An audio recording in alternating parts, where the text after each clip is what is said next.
So this module will be on how to find and how to use current evidence-based literature in order to implement those findings into your practice. So then these are the topics that we will be discussing in this video, and it's going to be over why researchers review literature, locating that literature in electronic databases, structuring a literature review, connecting literature to studies, preparing to write a critical review, creating a synthesis, why academics use citation.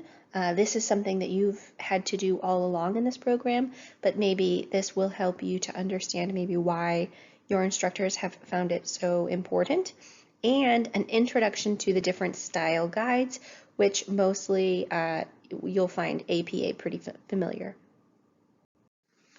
So then, of course, the first step is, what is a literature review?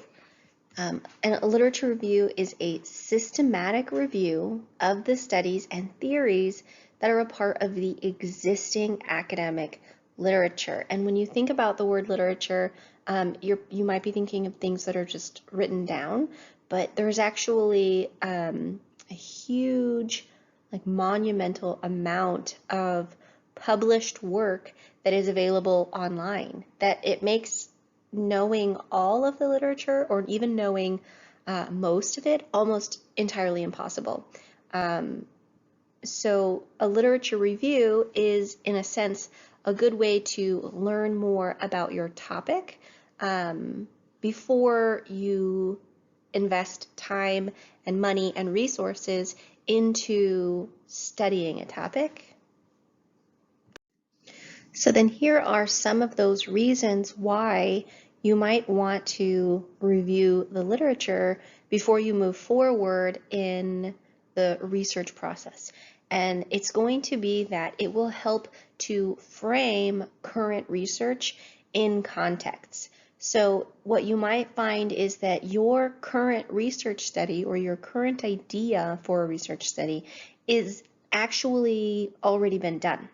And it's been done a certain way that you think that maybe if you change it just a little bit and conduct the study slightly differently, you may get a very different result, right? So in a way, it's going to help you to kind of give shape or frame to your current question. It's going to help the researcher narrow their question. A lot of times what I see, especially with students kind of beginning in research, is that they have this idea of, I'm going to study periodontal disease. And until you begin to learn about how thoroughly complex periodontal disease is, that might seem like a feasible thing to study. However, it's too big. That topic is too vast. So what you need to do is find limits or delimiting of your study that will allow you to hone in on one specific type of question that you could feasibly actually collect data on and study. It can help the researcher to identify a replication study opportunity. So this is what I was talking about before. Maybe you started doing a research, you started doing a literature review, and you found out that your research study's already been done. And if that's the case, that's actually a good thing, because it means that if you also conduct that research study and you follow the same template or the same plan that the other study followed, and then you get the same results, you're going to support the conclusion that the other study had, right? But let's say your study didn't get the same results and you actually got the complete opposite, or perhaps you found out that you proved the null hypothesis true, right? And you find out that the other study, that it was a fluke. It for whatever reason, their data isn't supported. And so you're able to disprove another research study. And that can be as important as supporting a research study. You may discover ideas in existing studies that suggest future research. So again, kind of keeping in line with periodontal disease, maybe, there's some type of habit that someone is doing, like they eat, too many sunflower seeds and they end up with periodontal disease. Well, that's going to kind of give us a clue of we need to study the association here. We need to figure out what it is about sunflower seeds that's giving people periodontal disease. So that's obviously not true. And then you may uncover pitfalls or cautions. So, again, in kind of doing the replication study, but also in doing your literature review, you might find that, what you're studying is too big, or you might find that, what you're trying to study has been attempted in the past and it didn't work out, or, they had a certain type of problem with their study. And in you learning about their mistakes, you're able to avoid them. You may find that theories or concepts to adapt. So again, you see that they made a certain error, that you are able to, you have a different perspective when you read their literature. So you see some type of error and you correct it, and you can adapt your study to change. When it comes to theories or concepts to adapt, that's like something that is like widely known, right? Like let's say that, fluoride is good for you, right? But in your research or, in your literature review, you actually discover that the research doesn't necessarily support that fluoride is safe, right? Although that's not what I'm saying. I'm not saying there's research out there that says that, but you might find that a widely held belief or a very common concept is actually not 100% true. There might be more depth to it, which gives you a further understanding of it. You might find useful measures to use. So anytime you do a study, you have to use some type of measuring tool or device or person or assessment tool of some kind, and you need to make sure that you're using one that measures the thing that you are hoping to measure, right? We talk about validity. So if you are using a measurement tool that will not precisely measure it, but then in your review of the literature, you find out that they used a different type of assessment tool, then you're able to probably hop over to whatever it was that they used and incorporate that into your study to, further strengthen your validity. And then you may learn how, by example, how to structure a literature review. This is every study that you read does have some type of literature review in it. And so typically if you read research articles or dissertations or books, there is a whole section dedicated to their review of the literature. And you might learn something from their review as far as how you want to go about writing yours. There are typically two types of replication studies that if you are, reading literature and you are looking at other research studies and you are considering, studying a certain topic, you may want to go with one of these methods because it's simple, it's straightforward. You pretty much just do what they did and see if you get the same results, right? So, but there's two different ways to do it. So there's strict replication, where you try to be almost exactly the same as the original study. And it's really important that you mimic all of the original aspects to see if your results are the same. Because if there's anything that you do differently, then that would skew your data, right? And you don't necessarily want that. So you try to see if doing the exact same study will give you the exact same results.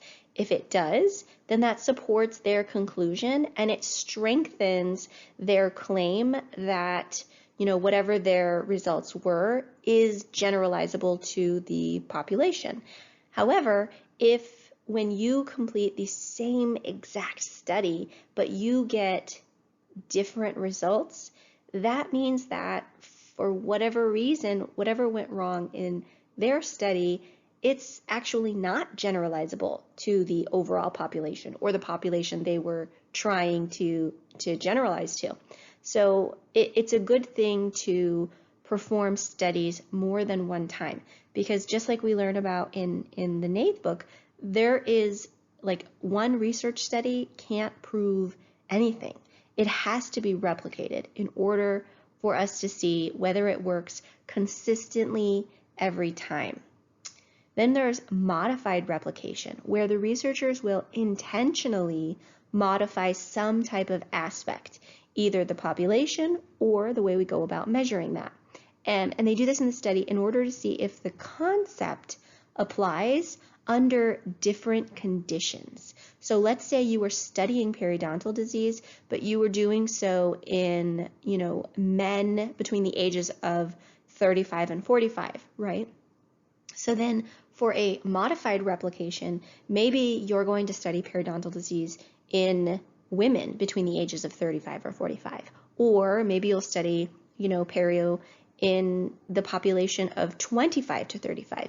You're going to change just one aspect and see what happens, basically. See if the results come out the same, and then you know that that variable wasn't really a variable, or you'll find out that it was so big a variable that it completely changed your results. So then you may be asking yourself, what exactly does a literature review even do, right? Why should I go about writing one?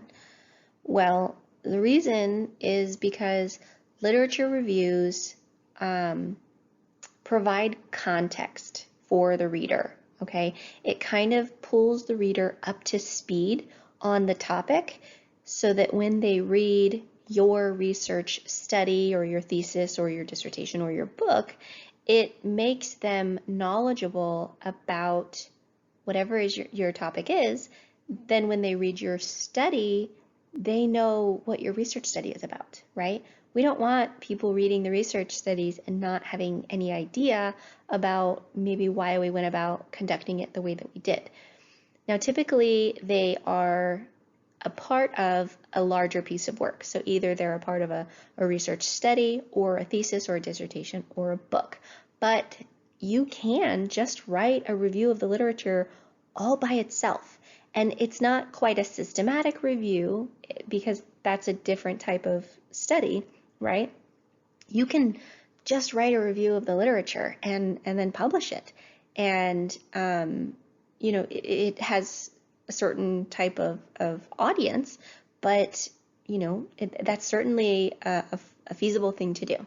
And then literature reviews can also demonstrate that the author is conversant in the relevant research. What I think I love about research is that it kind of gets rid of all of the aspects about an author that make that person either credible or non-credible, right? So it removes things like degrees, right? Some of those post-nominal letters. It removes things like the gender of the individual. So, whether they're male or female or anything like that, it removes it because the only part about the author that you know is their last name and their first initial, typically, right? So in order for the person writing the study to prove that they are a viable, source of information, that they are, credible and reliable, is in order to have good research study, in order to, show that they're worth being listened to, they have to be worth listening to. And that means that they need to be up to speed on the topic. They don't need to be, saying things that aren't true or leaving out major sections of topics. And so that then when we read their research study or whatever it is, we have no idea who this person is, but we're able to kind of, take their word for it, or sort of, or not take their word for it. It just depends on how well they wrote their literature review.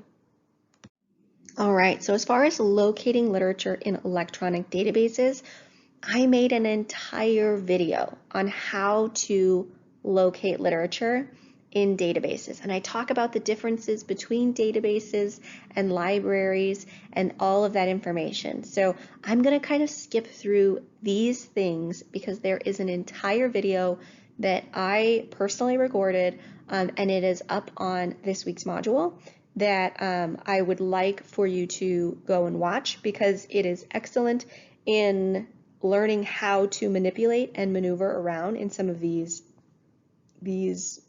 searches. But I'll read it to you anyway. So what is an electronic database? Most original reporting of empirical research will appear in scholarly journals, which are found in databases. Things like ProQuest, that is a scholarly journal, and you can find ProQuest articles or articles that are published in ProQuest. You can find them in databases, and a database typically is something like PubMed would be an example, right? So PubMed is a collection of articles, and you go to those articles. Each one of those has been published by some type of journal. The database itself doesn't peer review the article or the study, right? The scholarly journal is the one that peer reviews and publishes. The database sort of just houses it. If you think of it like a library, they have, publishing companies will edit and publish the books, but then they go to they go to a bookstore, they go to a library where they're then sold or people find them there. Okay, that's how that works. Databases are curated collections of published, scholarly, peer-reviewed work that can be searched to find specific articles. And some databases are free and some are available through libraries, or you can always purchase access. Usually it's in a certain amount of time or a certain amount of access to databases if you are interested in things like that. But again, there's an entire video about this entire topic. As far as ways to search, you need to identify the database you want to use. I tell you how to do this, and then I tell you how to create a list of terms and specific terminology that will apply to your topic. And I talk to you about synonyms, how to go about finding those key terms or search terms. And then I do talk to you about how to use those terms in a certain way, like using Boolean operators. But I'm not going to talk about those in this video. This PowerPoint has it because your book talks about Boolean operators, but you have to go watch the other video. I'm not going to talk about it here. I do also talk about how to filter those searches in order to find the results that you're looking for. This section does talk about what an abstract really looks like, which is it's a short 50 to 300 word summary of an article. An abstract in no way replaces needing to read the entire research article. It just gives you an idea of whether or not you want to read the entire thing, because what it cannot do for you is tell you really any of the information that you need to know besides the question of, do I want to read this whole thing? It often provides the research question, right? So whether or not you want to read it, the data that was collected, and the key findings. The problem with reading the abstract key findings is that you think you understand the conclusion, and then if you go and read the study, you often find that there's a lot more context or nuance behind those findings, and sometimes they'll even say things like, but more research is needed. They won't necessarily say that in the abstract, but they will tell you that in the full article. So you must read the full article if you think that you are going to use that information at all.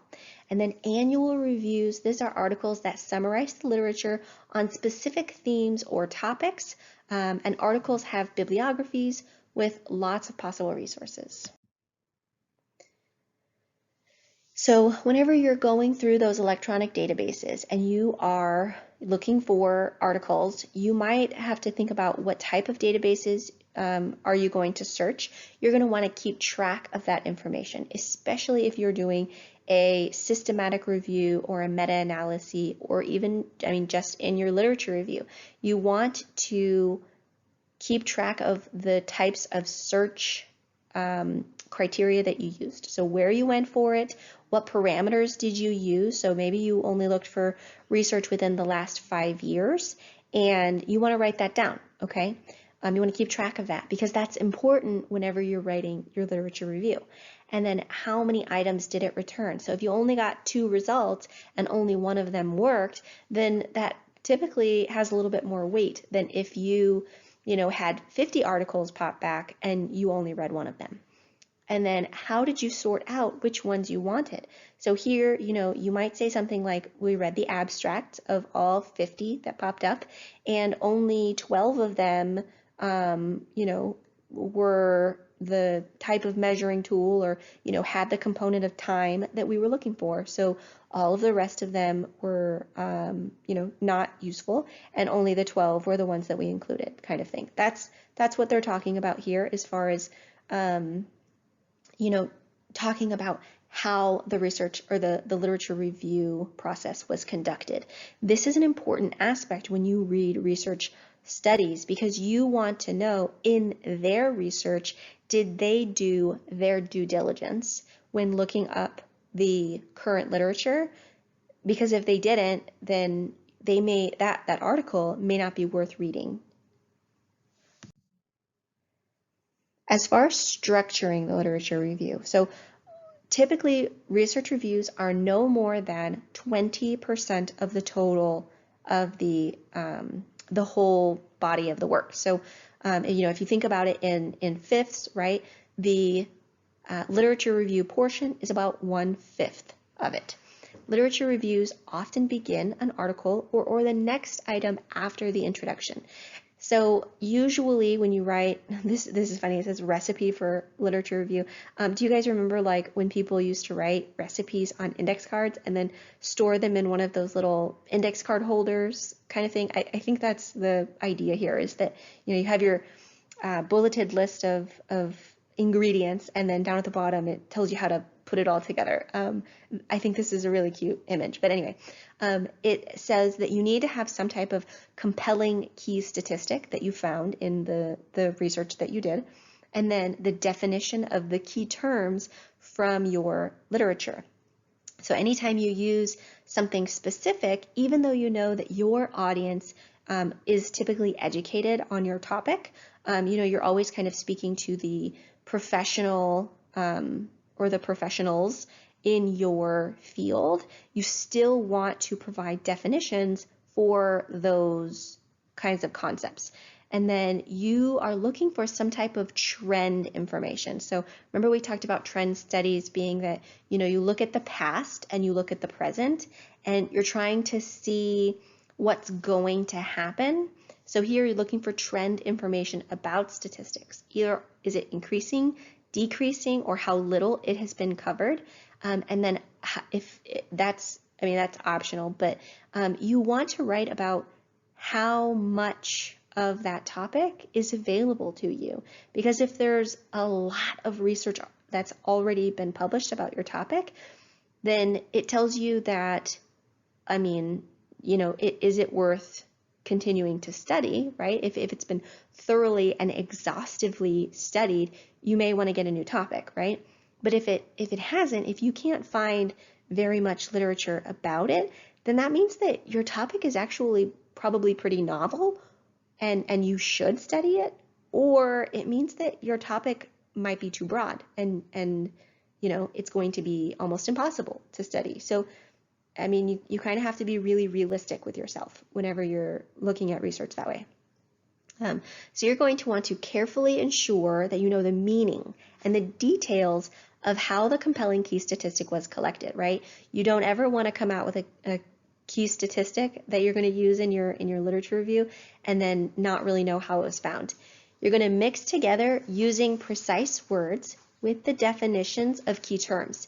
Do not use dictionary definitions You're going to draw from the literature and show the differences in how the literature defines the term if they are meaningful. So you're not going to go to the Oxford Dictionary and use that as one of your sources. You're going to be pulling definitions from the literature that you found. And what that will give you is a much more precise definition than would the dictionary. The dictionary is going to give you a very broad one, a very basic understanding of whatever your topic is, right? So you're looking for something very precise to your professional occupation or to, for the field that you're pulling from. And then once they're combined, it says to finish with optional trend information that supports its performance. So what this is saying is like, you end and say, there's only 2 research studies out there about this topic, so more research is needed. As far as connecting the literature that you found and the literature review that you're going to write to the study that you would be conducting, there's a couple of points here as far as how to do that well. And so as far as the literature review portion goes, you're going to be looking for themes. So you're looking at all of the different studies that you've only, looked up things that relate to your topic anyway, but you're looking for things that either they all, maybe supported or they all refuted, whatever point it is that you're trying to make. Typically, you will summarize the findings by the themes. So, you'd say that 4 out of 5 studies said this. And you're just kind of giving broad overviews of the information that you found. You don't cover one article at a time. So as with all, good writing, you never just make a list and read the list. You have to incorporate things. You have to have a flow to it. It links the research and the findings to your current project. So typically those themes that you're looking at, they have to have something to do with the type of study that you're going to conduct.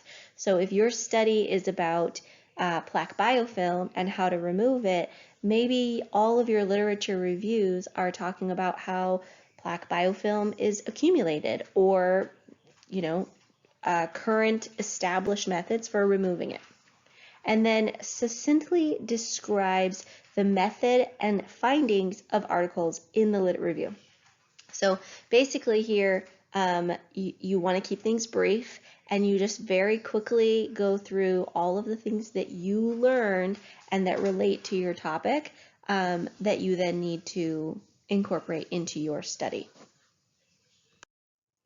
Topic 16 is about writing a critical review, and a critical review basically looks at a research study and scrutinizes it for its flaws. And it says your 2 common mistakes that novices make to research is that they treat the results of every single study as if it is a fact, right? And we can't do that. So you can read a study and you have to understand that it's written by people and people are inherently flawed. And then also that the study usually has some type of agenda that they're also trying to reject the null. And so if you just read every study as if it is perfect and there's no bias and it has validity, it has replicability, then you're going to believe a lot of things. It's a bit naive to do that. So every single study that you read, you actually should be looking for the flaws. You should be looking for the types of things that make you say, no, I shouldn't believe this. And for me, it's like if I can read the whole thing and not find too many flaws, then I'm like, okay, maybe this is a okay kind of article. I typically kind of lean more toward being negative.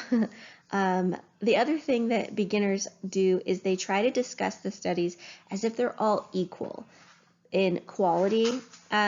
This is kind of where the whole concept of the pyramid, the hierarchy of studies, So we know that if someone has a randomized control trial and somebody else has a meta-analysis, then the meta-analysis is going to be the one that is higher, right? We all understand that. In the same way that the randomized control trial is much higher in the, quality or validity than would be a case study. So we just kind of have to keep in mind what kind of study are we reading, and kind of where do we begin in how much we should be believing them, and then also we're looking for things that make us not believe them. All right, so if you were going to write a critical review, one of the easiest sort of things to be critical of is going to be the way that the study sampled. Every sample has a lot of room for error. There's not too often that someone can get a very good sample that is absolutely random and that every single person in the population has an equal chance of being selected for, right?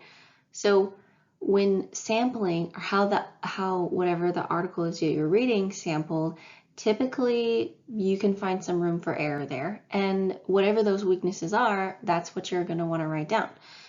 It might be like the size of the sample, but it might also just be like the way that they went about sampling, just in general.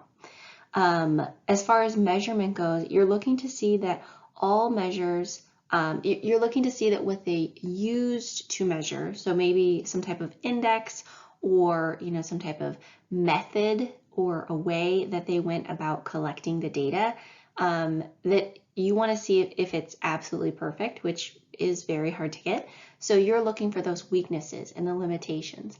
What's nice about limitations is that typically studies actually make a whole paragraph that discusses what exactly it was about the study that they feel had some room for error, right? And so they'll usually just give you all of this information. You don't really have to work too hard for it. And then what do you notice about the studies that you're reviewing as far as weaknesses and limitations? What could they have done to be better and to be more objective? As far as validity goes, you're using your own knowledge of the types of topics to see if you think it measures what it says it measures.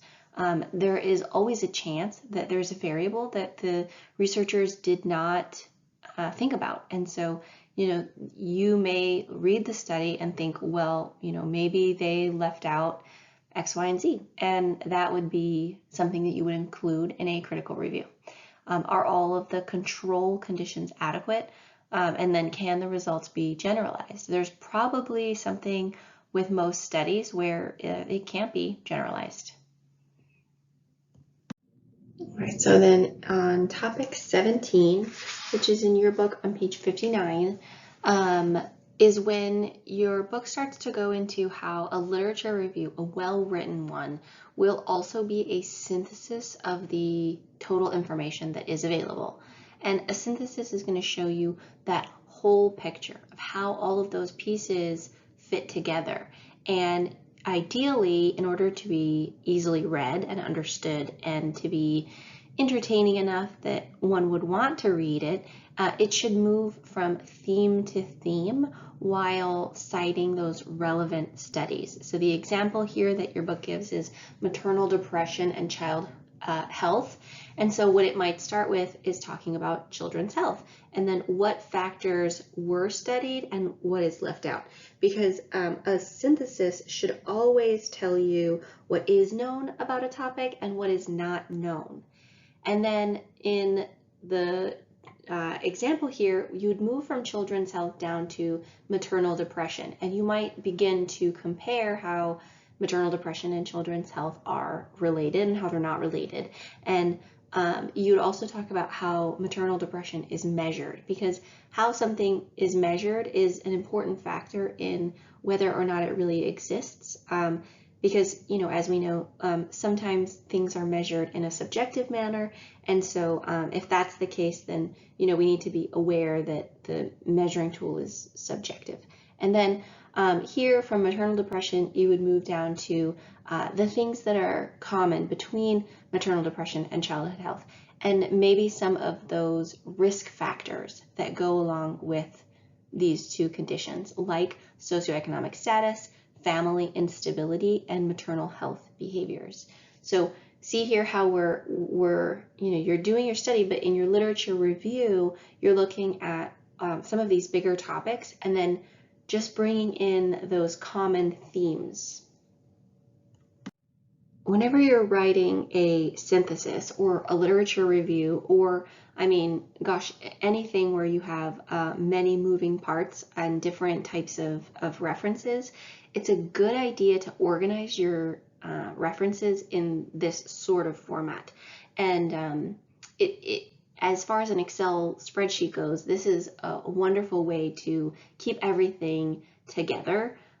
So you can avoid those extensive descriptions of every methodology because you don't want to go too in depth. The only time that you might be a little bit more descriptive is if you were critiquing it in some way and you needed to explain what it is about it that you're critiquing. And then also you might have a little bit more detail if you are needing to compare two studies that are vastly different from one another. And so, if you have two studies that get totally opposite results, you might need to delve into how each study was conducted in order to explain that sort of discrepancy.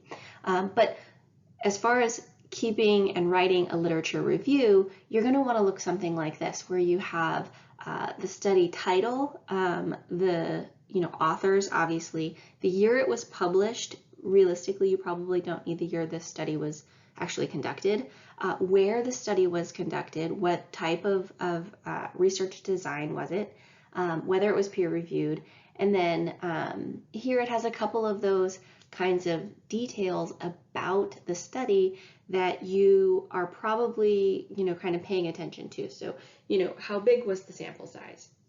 What the findings were, things like that. You're going to want that information so that when you are, comparing many different studies against one another, one, you're able to keep them all separate, but also you're going to be able to easily identify those themes that you're looking for. All right, so then on this slide, realistically, all these are good tips just in general, that they don't have to necessarily be just if you're writing a synthesis, but any type of paper that you're writing, these are good things to know. So you want to keep notes as far as paraphrase points or quotations. You're going to want to put that quotation information in there, right? So if you're reading something and you're like, ooh, this is a really good quote, it doesn't matter what kind of paper you're writing, write down where you got it from and the page number. So then when you're writing, you're not having to read through all of that information again. That's just good writing tips. It says keep it in a searchable, sortable format so that regrouping by theme is easy. Your book, it says reference citation managers can be a good way. This is actually, that's not a good idea. The theory behind reference citation managers, sure, I think that they were a good idea, but then in reality, they're actually a really terrible way to keep your stuff straight. So realistically, just have that reference material sort of saved in your Excel spreadsheet and use it from there. Don't use a citation manager. Don't use any of those kind of citation tools because they will steer you wrong most of the time. It says to use direct quotes only sparingly. So this is something that I take very strongly because I don't want to read their words of everything. I want to read your understanding of things. And so, while maybe they said it really well in their paper, that doesn't mean that it keeps with the same type of prose that your paper has. And so it's more than likely you're able to break down some of that information better than how they broke it down because they weren't talking to your specific audience. So it's always a good idea to paraphrase and then cite than it is to direct quote because direct quotes actually like really break away from the body of the work. It also says to add a summary, hitting the big takeaway points at the end of the literature review. That way it helps the readers to grasp its importance if the work is long enough to warrant a summary. You probably wouldn't write a summary of a literature review when you are writing just a research article, but you would if you were writing a dissertation. Anything that's going to be 100 or more pages, you probably want to write a summary because after 20 pages or so of a literature review, you probably have begun to forget points. So a summary would be good. So topic 18. This is probably, man, it's one of those topics that every teacher just probably has like bookmarked somewhere, but it's all about why academics use citation, why it is so important to cite your work, and it's all about plagiarism. So anytime you are borrowing the ideas or the words from other people, you want to give credit where credit is due. If they did the work to find the information, to study whatever it was, then they deserve credit and they deserve proper credit. My biggest thing with citation is that it backs you up. It provides credibility to the types of things that you're saying. Nothing bothers me more than when someone makes a very, bold statement about something that, maybe it is challenging traditional beliefs, and then they don't back it up with some type of citation. They don't back it up with facts. They just make a claim and then they expect the reader to have to go hunt down that information. If I'm the reader and you're making wild claims, the burden of proof is on the person making claims, not the reader. So whenever you're writing in any type of academic setting and you say something, if it's not common knowledge, then it definitely needs to be cited. Okay, so every type of citation has two parts, and it comes down to the citations or in-text citations within the writing, and this is after every sentence that is written that is not the original thought or the original work of the author themselves. And it depends on the style guide used. So we use APA, and so how you go about citing is always going to depend on the type of formatting that you're using. I'm sure you guys learned like MLA and Chicago style in English, but as far as most social sciences go, they follow APA. And then the other portion of a citation is the bibliography, which in APA we call the references page. It always happens at the end of the work, and it includes the full information about where to find that source. So when you're writing, when you make a statement that is not your original work, you found it from somewhere else, and the reader either is very intrigued by whatever it was you said, or they don't believe you, right? They're going to look at the in-text citation to give them information about where to find the full information. Like you're giving them kind of like a little hint. They go to the bibliography or to the references page and they find the full, article title. Then they can take that information and go read the entire article wherever it was that you found it. It's not your job to provide the information other than how to go look that information up. Moving on to paraphrasing. So a lot of these concepts are things you guys already know, but when an idea is restated, it's called paraphrasing. And basically you just rearrange the way that the words are ordered so that it's in your own words and it's how you maybe think of the information. In most cases, paraphrasing is preferred. It's more versatile. You're able to manipulate the information into fitting in with the rest of your title. Now, you never want to change the information. You know, a fact is a fact no matter how you state it. So you never want to say like the opposite or mislead the reader into thinking it means something that it doesn't. That's actually another form of plagiarism. You want to make sure that the meaning behind the words stays there. You're just going to write those in your own words. And quotations like direct quotes, they should be reserved for especially well-crafted passages. So if there's absolutely no other way to say a certain type of information, like piece of information, then it's okay to use a direct quote. Typically, you should only use about one direct quote per page of the double-spaced 12-point font. That's kind of the overarching sort of acceptable amount. And you're never going to want to do more than 20% of your overall thought.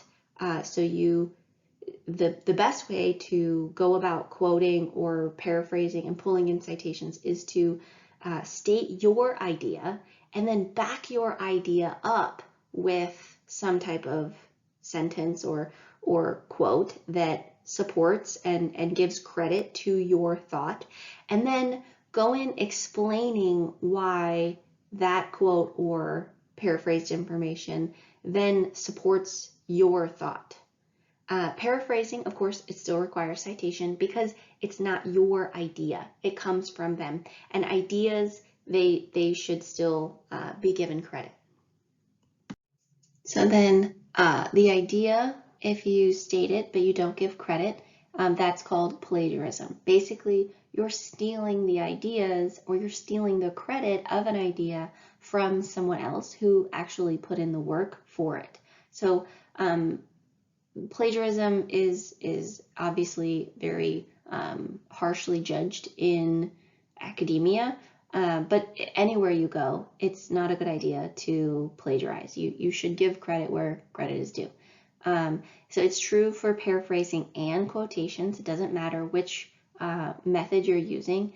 Quotations usually have more precise information on the location in the source. So especially in APA, whenever you do a direct quote, you have to put the author or the author's names, you put the date, and then you have to also put the page number so that if someone were to want to go find that exact source of information in the way that that person said it, they know exactly where to go to find it.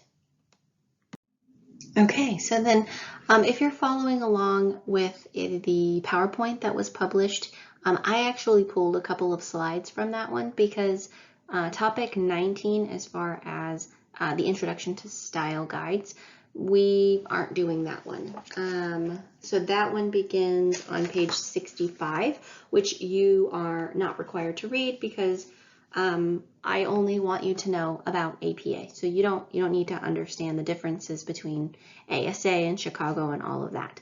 As far as the summary for this information goes, here are a couple of good things to keep in mind. So the literature reviews provide a summary of the findings and the themes on the current topic that is under study. A good lit review should show knowledge of the topic and that it should frame or outline the importance of the current research. Databases matter when looking for research. Go watch the other video.